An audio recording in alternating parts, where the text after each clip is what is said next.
Russia's Prime Minister Vladimir Putin, together with a Russian business delegation, has sealed multi-billion-dollar deals with China on energy, infrastructure and space exploration. It's the outcome of talks with China's leaders in Beijing.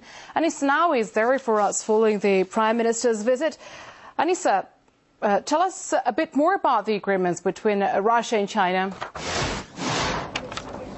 Hello to you, Anissa. Tell us a bit more when about this visit of Yes. the Prime Minister Vladimir Putin ends in a couple of days, we'll have seen over $5 billion in deals between China and Russia. Of course, that's a tremendous amount of money. I don't need to tell you that.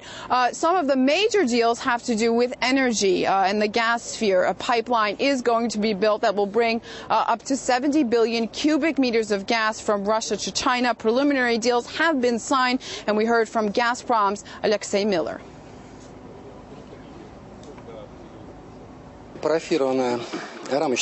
We have agreed on the initial framework for supplying natural gas to China.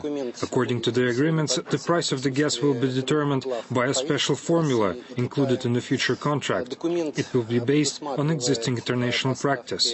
The total volume of all supplies of natural gas could reach up to 70 billion cubic meters a year. Alexei Miller there. As we heard, some of the details are still being worked out, but this is a major gas deal between China and Russia in terms of security, a deal between the two countries to notify one another on any launches of ballistic missiles. They are both, of course, members of the UN Security Council, permanent members, and they are big players when it comes to negotiations with Iran and North Korea. So, of course, talks on that took place along the sidelines of these major deals as well. These deals, what other issues were discussed at the talks? Well, a lot of talk about security and cooperation. During this tremendously busy day, the Prime Minister found time to sit down with some Chinese journalists and give them a very in-depth interview. And those were some of the themes that came up, of course, the economy, but also very much security. And interestingly enough, one of Vladimir Putin's main point was how cultural ties can really make things work between two countries. Let's listen to what he had to say more specifically. I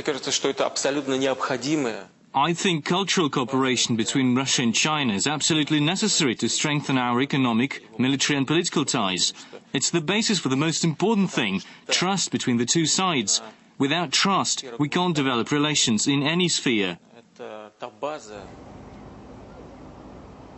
Now you can see that's an interesting tie there, a theory that cultural ties creates trust and therefore can make things work in terms of security and other types of negotiations, like I was saying earlier, perhaps with North Korea and Iran. But also, Vladimir Putin spoke about during this interview was the connection of relations between China and Russia and those within the entire world. So what role ties between China and Russia plays with other global players?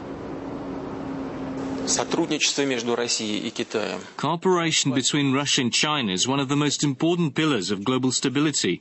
That's how we think about it, and that's how we're building our relations with China, with full understanding of our mutual responsibility for international peace, for global security and development.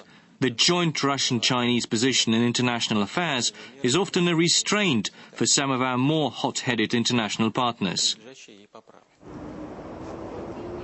Vladimir Putin there speaking to Chinese media. Now, this year marks 60 years of diplomatic relations between China and Russia, and it's very clear after today's talk, certainly, and deals, that both sides want to continue relations for another 60 for sure, and definitely beyond.